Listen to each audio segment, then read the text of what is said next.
Every societal failure, we put it off on the cops to solve. Not enough mental health funding.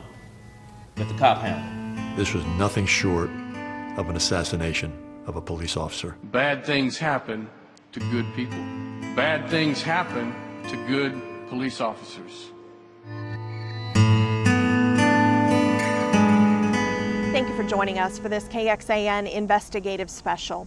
In the summer of 2016, a gunman killed 5 police officers during a rally in downtown Dallas, Texas. Following that tragedy and similar attacks across the nation, our investigative team decided to look closely into what led up to those crimes. We dug into the backgrounds of the killers and found a common theme among many of them: a history of mental illness. And today we are examining some of the most compelling cases in recent history, a system with lethal shortcomings, and the necessary solutions that could prevent future deaths.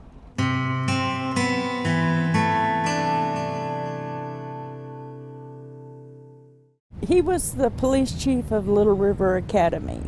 He loved that town, and the town loved him.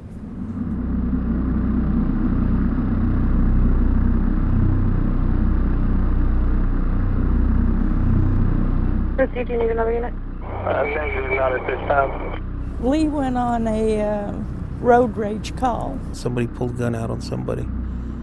And then a few minutes later, he had gone to that house. And at that time, I didn't think he needed any backup, but I decided to go anyway. Hello, please, Chief Dixon, Little River. Can I talk to you outside, please? Yes, sir. Was you driving that little white pickup a while ago? Yes, sir. You pointed a gun in somebody's face a while ago? He pulled up my driveway and threatened me. He tried to run over me twice. I grabbed my gun out of my console and I said, "You're trespassing." What we're going to do is we're going to go to court and we're going to let a judge decide what's going on. You go get you a warrant and do whatever you have to do. And you get off my property, too. I don't have to get off your property.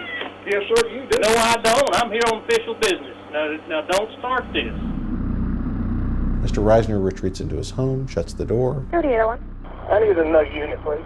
Chief Dixon, one of the neighbors, saw him kicking Mr. Reisner's door in. Damn it, my door. Now go.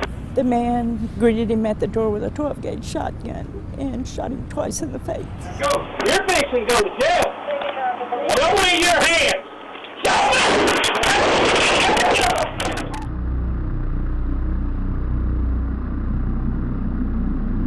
He murdered my friend. He murdered a police officer. Cold-blooded, like a dog, murdered him. Shot him in the face with a shotgun. Point-blank range. And he shot him again after he was down. While he was down, yeah. Bell County 911, where is your emergency? Oh, yeah, I'm here at Little River Academy. Officer just tried to assault me and tried to come in my house. Okay, and what's your address, He sir? pointed the gun at me. What's your address, sir? He tried to shoot me, and I shot him back with a shotgun. We were getting a call in that the officer was shot. We do have the EMS started. When I got there, I could see Lee laying on the ground on the porch. I could see his feet, and I could see that man hovering above him. Hey! Put your hands up! Put them up! Put them up! Do it now! You don't move! You understand me? Stay on the ground! Stay on the ground! You don't move! I'm gonna blow your head off! Got him. I got him. And then after that, that's when we started rendering aid on Lee. It was horrible. It was a nightmare that I was experiencing, that I was wide awake, and there's things in my head that I never want to see again. Wake up, Lee! Come on, man! Wake up, Lee! Come on, Lee! Wake up! I just got the phone with him. Take a break. Lee, wake up, man! Come on, Lee. Come on, man. Come on, man. I just talked to him on the phone, man.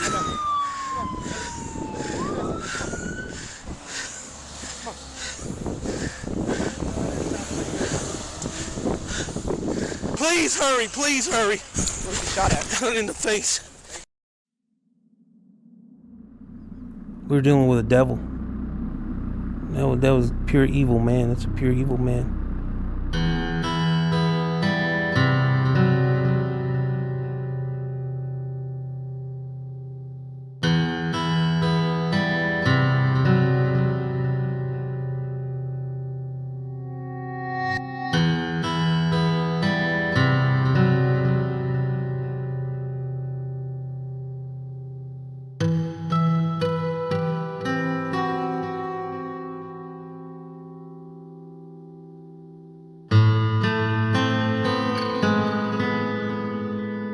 We had significant concerns about Mr. Reisner's mental health issues. We wound up scanning his brain, and we were able to show specific injuries. So with that said, we also had concerns about Mr. Reisner's competency to stand trial.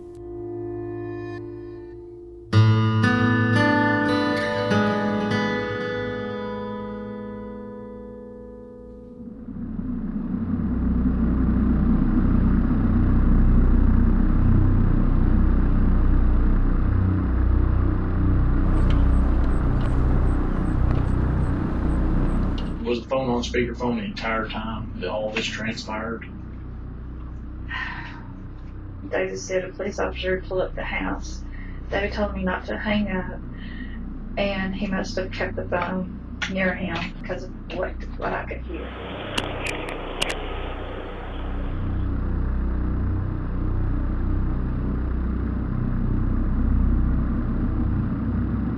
Get the hell off my property. You're fixing to go to jail. Show me your hands. Show me!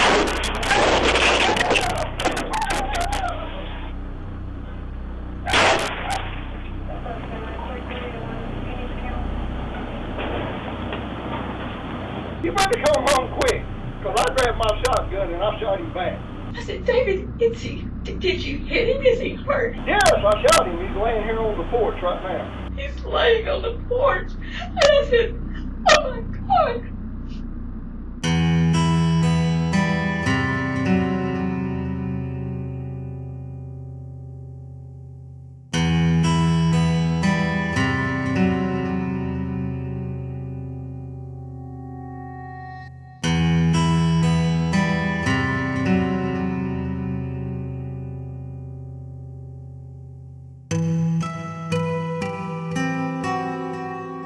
We all have a lot of respect for police officers because police officers put their lives on the line for us every day. Mr. Reisner had done that for 20 years. Got all sorts of community awards for being an excellent police officer, was active in victims organizations and in a local church. What happened when he was overseas? Well, at first there were no problems. He went to Kosovo where he was a border guard and helped to train police officers on the border in Kosovo and really felt like he was doing a lot of good. And then he went to Iraq. Now, Iraq was a totally different situation. There were several car bombs, but there were several bombings at the compound that they were in. And he was knocked unconscious several times.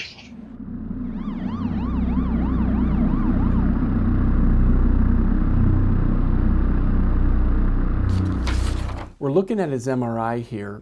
There are some areas that are really compromised, especially when it's related to aggression or violence. How do you think his specific mental health issues impacted him right in that moment when he shot the police chief? He was delusional, okay, he was angry, irritable, would be set off immediately by something that would have been just a benign or insignificant trigger. He, I will say, snapped.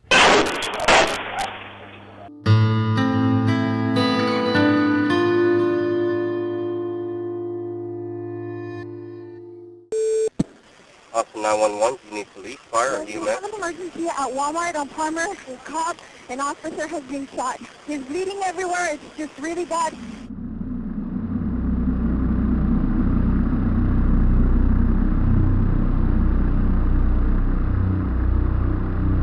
With a heavy heart, I have to report that we've lost a police officer this morning. The suspect took a semi-automatic pistol out of his pocket, fired at point blank, striking Officer Padron in the chest and, on his bulletproof vest, and another round struck Officer Padron in the neck area.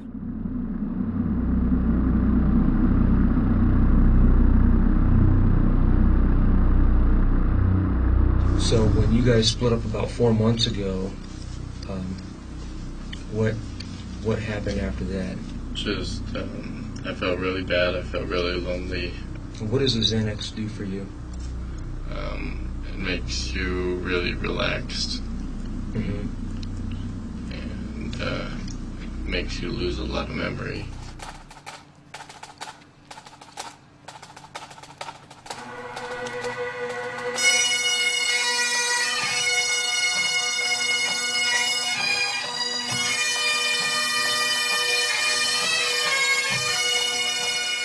two beautiful young daughters won't have a father to raise them. And that's a tragedy. He gave his life, they gave their father, and we're going to do whatever it takes. We, the jury, find the defendant, Brandon Daniel, guilty of the offense of capital murder. But that is the case many times. And if they are involved in a situation in which the police are called and that officer has no idea about this person's history or that they're experiencing a mental health crisis, a lot of times that puts the officer at an extreme disadvantage. Don't bite your bite me, you're gonna don't do that. Going to jail. Relax. Hold on. Just calm down.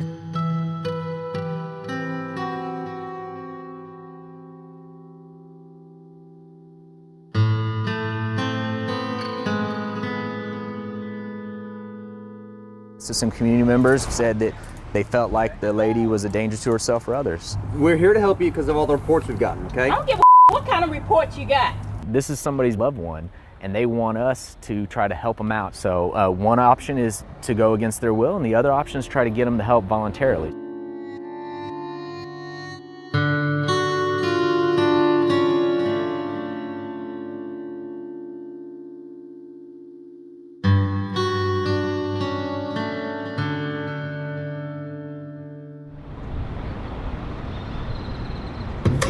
Chair calls a hearing for the Select Committee on Mental Health to order. I'm the Executive Director of the Texas Municipal Police Association.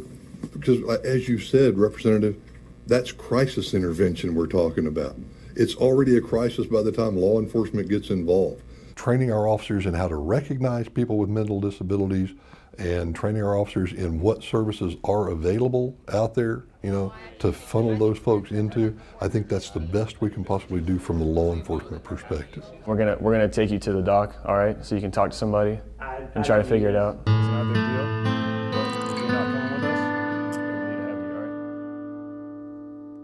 right? 40 hours is the ideal amount of time for training for de-escalation or that type of circumstance. So it just becomes part of basic training. It's a no-brainer.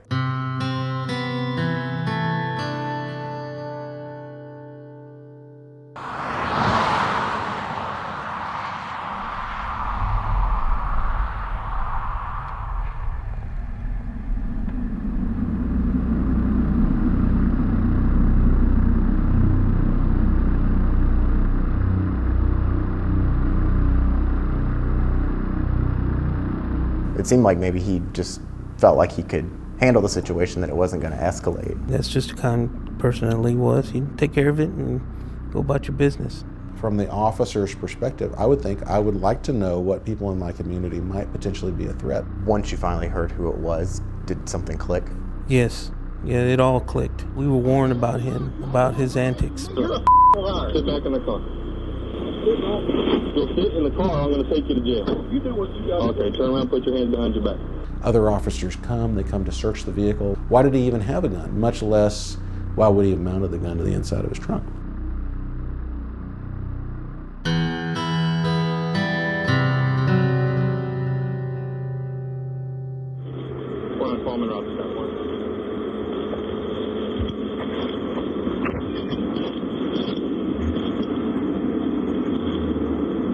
Mr. Reisner was pulled over for not signaling at a stop sign.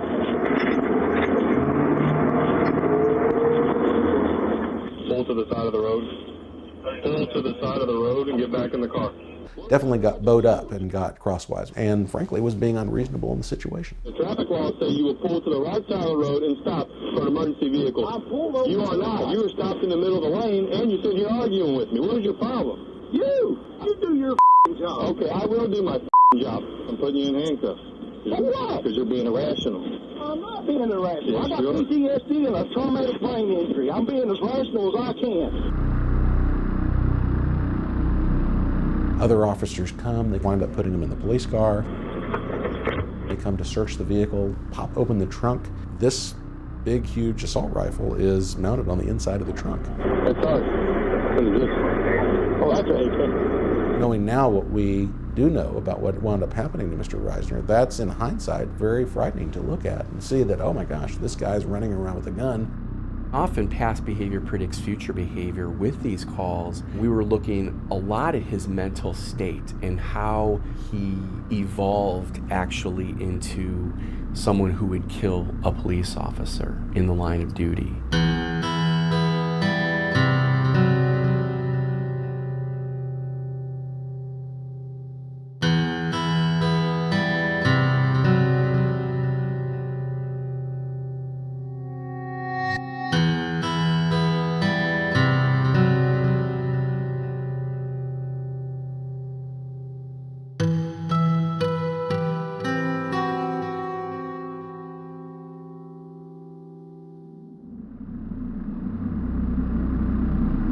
Get the hell off my property. I'm not getting off your property. I'm fixing to come in there and haul your ass to jail. No, you're not. Yes, I am. I'm telling you to leave your own property. No, I'm not. I'm here on official business.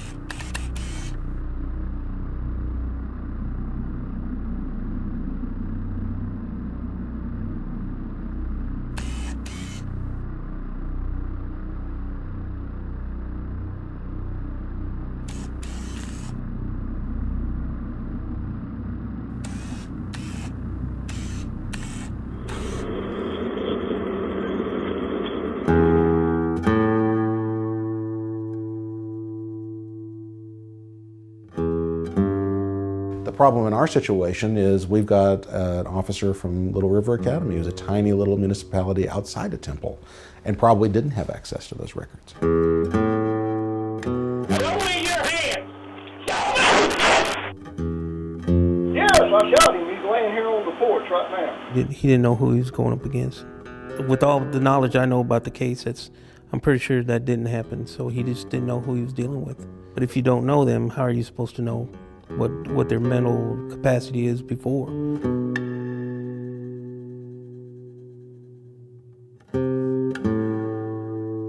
Right now, officers can access criminal backgrounds, but maybe not always the mental health background. There are probably some privacy issues that you have to keep in mind sharing information like that. It's something worth talking about. There is a fine line between that, making sure you have the information you need and not overstepping privacy boundaries. And so you're going to have to find that right balance. I hope we are able to take some major strides on that pretty soon.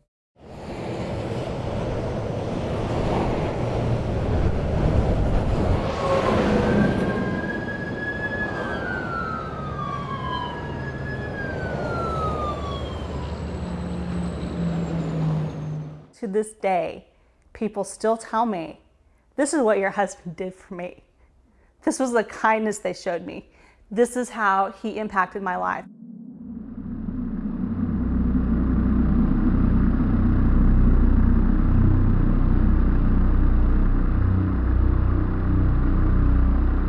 The trooper had stopped this vehicle because the driver was not wearing a safety belt. The trooper was in his car writing the ticket. The shooter got out of his car with an assault-style rifle. There was no warning, there was no conversation. The man got out with a gun and proceeded to shoot. Drop it! Put the weapon down! Put it down! Put the weapon down! The bullet went through the windshield of the patrol car and hit our trooper in the head.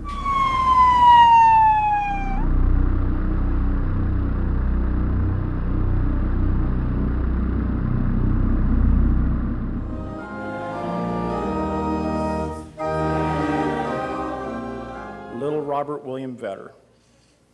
He always has a smile on his face and eyes like his father. To all officers, all stations, by my authority, Trooper Randy Vetter is 10-7, out of service, and 10-42. The man that shot Randy was Melvin Hale. How do you feel this morning, Mr. Hale? Oh, feeling all right. Melvin Hale has looked forward to having his day in court, and so do we. Melvin Hale had an interaction with a police officer and told that police officer, the next time I see a police officer, I'm going to kill that police officer. 17 years ago, how was that information disseminated? It was disseminated via fax machine and tacked to a bulletin board. Not information that was readily available in a patrol car.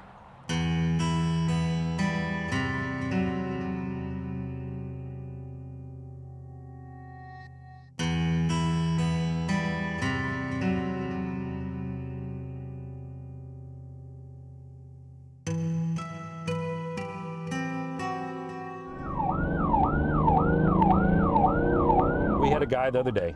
He wouldn't stop for us, chased him for about 15 minutes. Mental health guy. Roll down the window, get your hands up. Felt bugs on him. He said people were following him, all this stuff. Step out of the car with your hands up. We now have entered him into COPSync, where if anybody else runs his tag, runs his license, they're going to know that he needs some mental health help. And that would possibly protect an officer in the future also if they entered that name in there. Correct, the officer and him.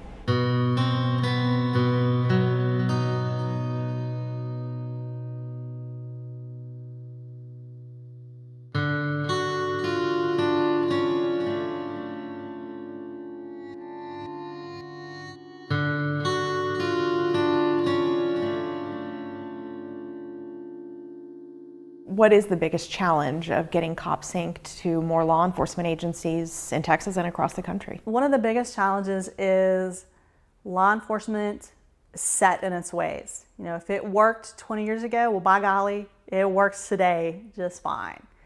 Sometimes red tape is a process. We make legislative moves to protect people all the time. The door is open. Now is the time to be making these moves.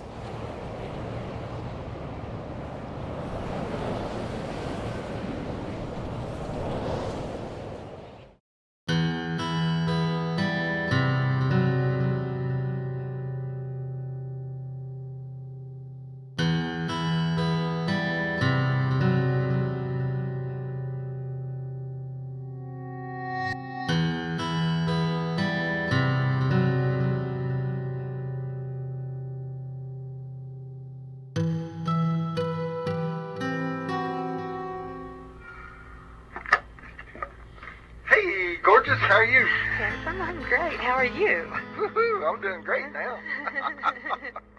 Well, how you doing?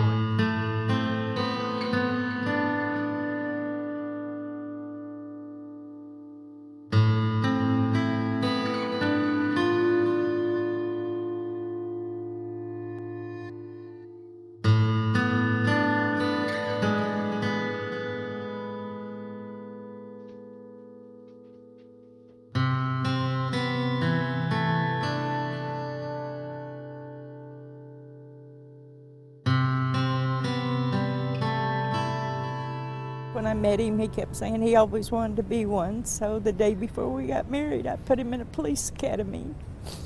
And when he graduated, I was his first supervisor. It's what I've been doing for 25 years. And Lee would be upset if I just quit because of him.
The Fallen Project was our team's reaction to a single shooter killing 5 police officers in Dallas last summer, and really a wave of law enforcement officers gunned down across Texas and the country. We didn't set out to tell a story about racism or firearms or police shooting other people.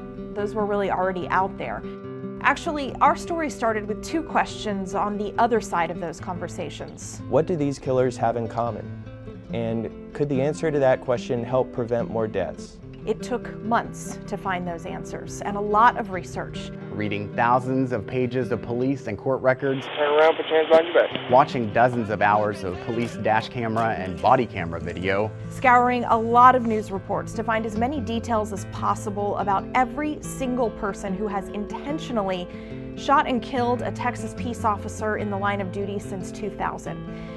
It started with a big number, 76 cases. and that number kept going up as more officers died during the course of our investigation. Our work revealed some common characteristics among many of the killers. Criminal backgrounds, drug histories, but one thing really stuck out to us. In about a third of the cases, the person pulling the trigger had a history of mental illness. A lot of times it was an official diagnosis from a doctor. In some cases, it was documented in the news or from family members. Or police reports mentioning the shooter's mental state or simply symptoms of mental illness. You might think, sure, that's something a lot of people talk about after shootings like these, but here's what we wanted to know. How often is that actually the reason for a murder of a law officer? And how can we as a society keep this from happening? We discovered two startling issues that kept popping up in a lot of these cases. Get in the car, I'm going to take you to jail. A breakdown in communication between agencies about people with mental illness. And a lack of mental health training for law enforcement in the field. Of course, we spoke to mental health experts to better explain these trends, the privacy concerns, the stigma often associated with this issue. But it wasn't until we sat down and talked to the families and the colleagues of the victims that we truly understood why something has to change. Most people will never speak with the spouses, the children left behind. There is so much pain that comes from such a sudden and unnatural death. Wake up, man, please, come on. Most people will never see the devastating video featured in these reports. It puts you inside the last violent, heartbreaking moments of someone's life. Someone who died just for doing their job. It's raw, and it's very hard to watch, but it's the truth. We chose Fallen for the title of this project, for the fallen officers, and for a system that's fallen short. We shared what we discovered with state lawmakers who know all too well our state is having a mental health crisis right now. Their constituents want alternatives and solutions, from arrests and courts to jail, and most importantly, treatment. There was definitely some action in this legislative session on the issues of both mental health and police protection. But it is so clear we need to do more to make things safer, not only for police and the public, but also for the people living with mental illness every day.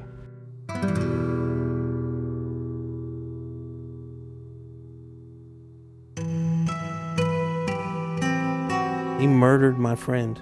He murdered a police officer. You're fixing to go to jail. Show me your hands.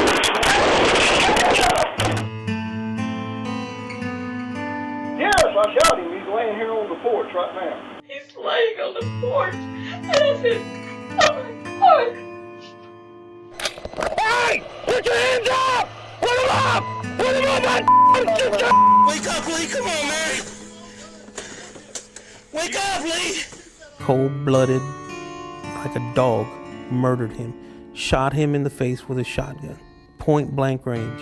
He was delusional, he was angry, irritable, he snapped. If they aren't involved in a situation in which the police are called and that officer has no idea about this person's history or that they're experiencing a mental health crisis, a lot of times that puts the officer at an extreme disadvantage.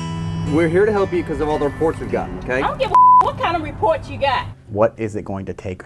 How many people have to die before something is done? What we're supposed to do in government is solve problems, not run away from them. We make legislative moves to protect people all the time. The door is open. The time is now. Austin Police. Austin Police. Sir, you're doing okay? What are you guys doing here? Sir, we got a call. Is it all right if we come in? I didn't call you. Is it all right if we come in? I don't know. Do I have to let you in? Is this your house? Yeah. Is it all right if we come in, sir? Crisis intervention training is not just to keep the consumer safe in the community, it's also an officer safety course. So having the opportunity to experience it and learn how to deal with it in real time is going to benefit us greatly when we're in the field, I think.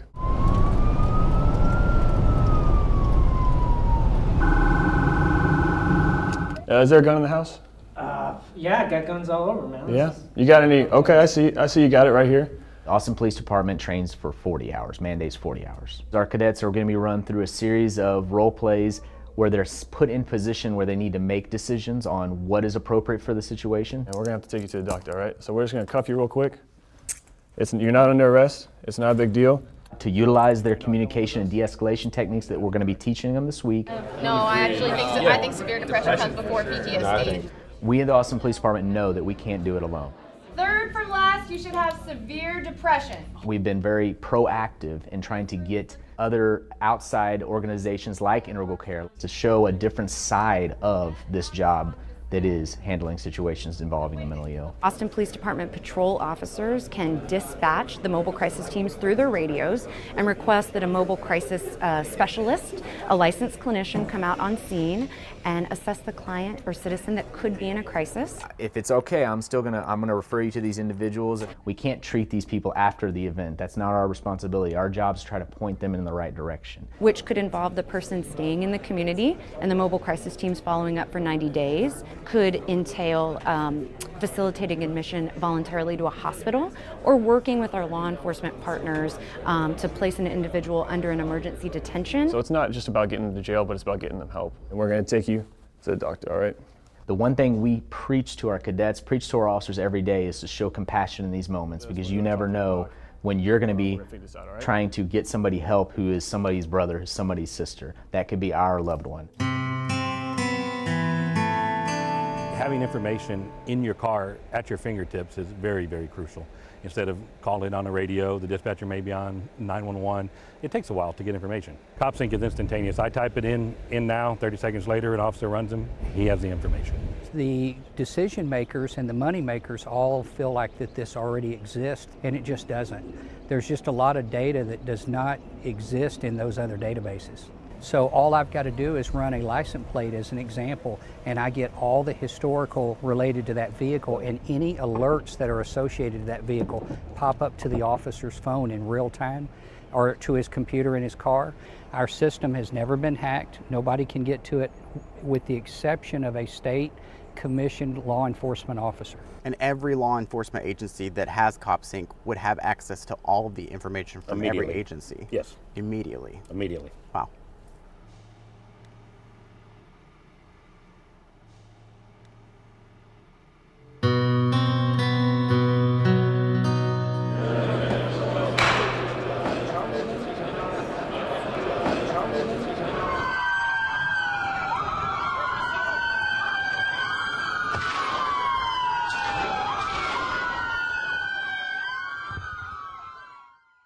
Well, I think we all share an appreciation and respect for what our men and women in blue do for us on a daily basis to keep our community safe and to serve us.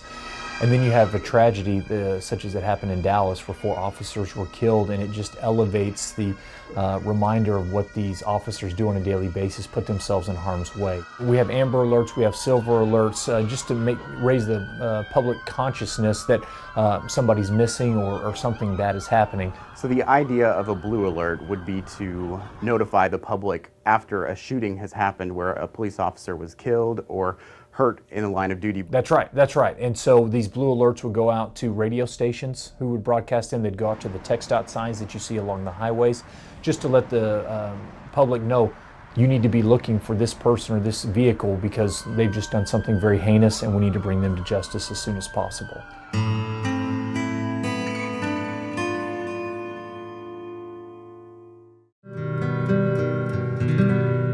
I think the sense of history and time is something that becomes immediate to me, because if you go over there are Texas Rangers that were on horseback, and we're trying to keep peace in the town. We're murdered. There are all kinds of story behind every name. Is some kind of individual story of honor, sacrifice. One of my favorite names on the wall is J.D. Tippit, who was murdered by Lee Harvey Oswald the same day as President Kennedy was assassinated. And I always think about the fact that we remember the president. We don't really remember that a patrol officer pulled his car up there and started asking questions of the man who had assassinated the president and was killed himself. So it's that kind of feeling, a sense of time and the great sorrow and sacrifice those families have made. They're never the same. You can never put those families back together again. They're affected for generations and generations to come.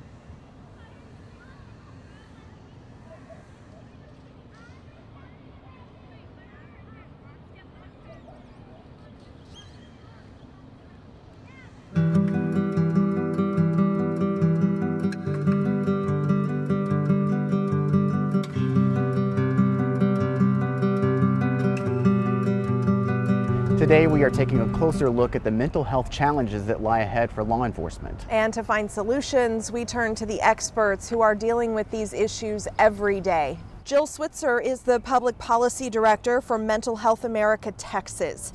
Dennis Wilson is the sheriff in Limestone County, Texas, and also the president of the Sheriff's Association of Texas. And Representative Garnet Coleman has focused on mental health legislation for several legislative sessions at the Capitol.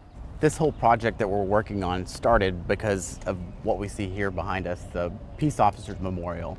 So many police officers have died in the line of duty, shot and killed by many of the people we found that were the shooters did have a mental illness and were experiencing a mental health crisis during that time. Clearly, this is something we can't talk about just when there's a death or when there's something in the headlines, and we felt like it was important to get this group together. We face danger every second of our life, and as a rule, peace officers stand for the good things in life. We want to do the right thing. Training is critical. Professionalism is critical. Making the right decision is critical because we pay for the mistakes that we make out on the streets. Agencies don't always communicate between each other. Some non-adjudicated information doesn't make it down to the next agency that comes into contact with someone that is having a mental health crisis that law enforcement from a past encounter might have already known about. How do we make sure that those other agencies do find that information but not infringe on someone's privacy? I would certainly worry about information out there that compromises the safety of people with mental illness or that infringes on their rights to an extent that's beyond what other folks experience. If the sheriff encounters someone on a traffic stop, for example, who has made a previous threat against law enforcement in another county, and you don't know that information. How would he know? There's no way he would know.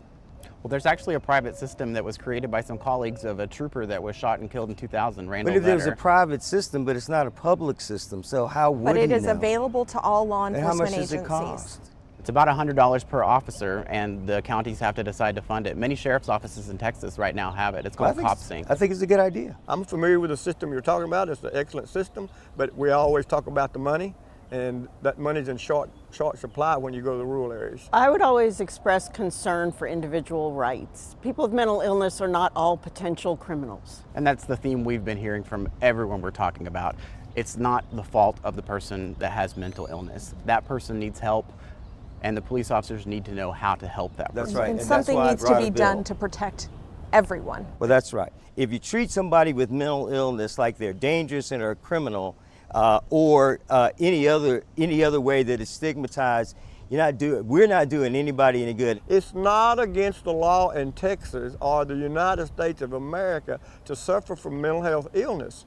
It's not against the law, but yet we continue to put people in the criminal justice system simply because they have mental health issues, and we don't give them an opportunity, or we don't provide services outside of the criminal justice system to make them better. So don't criminalize mental illness. Right. We divert people from jail who have mental illness. San Antonio, Bexar County has done an excellent job. This is possible. My personal belief is crisis intervention teams are the way that we should go, simply because you have a set of officers out there in the street that's been specifically trained for crisis intervention and crisis intervention training. And it's very important that those officers are able to go out there because they'll understand the system. They're not like the regular street police officer that's on the street. Crisis intervention has many, many pluses. There's a lot of best practices that have been put in place already with money that was provided in the previous years, but it's a small pot of money that needs to enlarge because all areas of Texas need to be exposed to crisis intervention teams, in my opinion. How can we make that happen? Well, first of all, I started making it happen with the John Metters Act, with the 16 hours, and somehow people seem to forget that at least they have every officer in the state of Texas has 16 hours of training in de-escalation. The reason I'm bringing the 40 hours because it's not enough. So at least if you have the officers trained in some way, you can form the crisis intervention team in any size police department. But I think if everyone is trained, then they go into the situation in such a way that they understand what they might be confronting. Many communities that do have the crisis intervention teams, one of the features they like about it is that they partner their officers with mental health experts or community players that really help them respond to those crises happening in the field. We need to take a step back and understand the role of law enforcement. They're not social workers. And we need to expect and fund local community services so that, as Sheriff Wilson said, there's a place for folks to go rather than the county jail. Do you think further legislation is needed to require every law enforcement agency to create a crisis intervention team? I think without the resources, depending upon how you deployed it, that we would have to provide some resources if we're going to make that mandate. But I do believe they have the tools already to start. I wonder if you all believe that 40 hours of training as a cadet, a one-time, right at the beginning of someone's career, is that enough, or should it continue throughout someone's career? The 40 hours is excellent for the academy, but I believe you have to continue to have refreshers throughout that career. You can't bank on the fact that I'm going to train someone in 40 hours.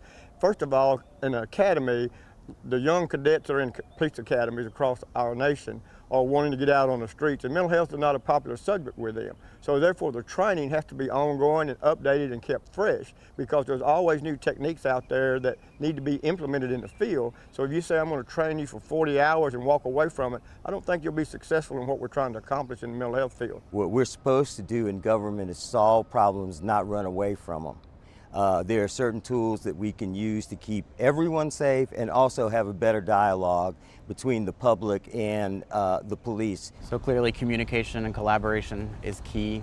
Thank you for the work you're doing this session, all of you, and we look forward to seeing how that plays out ahead of the next session. And thank you for joining us today. Thank you very Thanks for much. having us. You can go online right now to KXAN.com, where we have posted the entire Fallen project. Every episode in the series, a behind-the-scenes look at how we dug up evidence, plus case profiles for the officers shot and killed in the line of duty, and a closer look at the statistics behind those deaths. And if you or a loved one wants to know more about the resources available for mental illness, we've included those too. It's all in this special feature on the homepage of KXAN.com. And thank you all at home for joining us for this KXAN investigative special. Have a great day.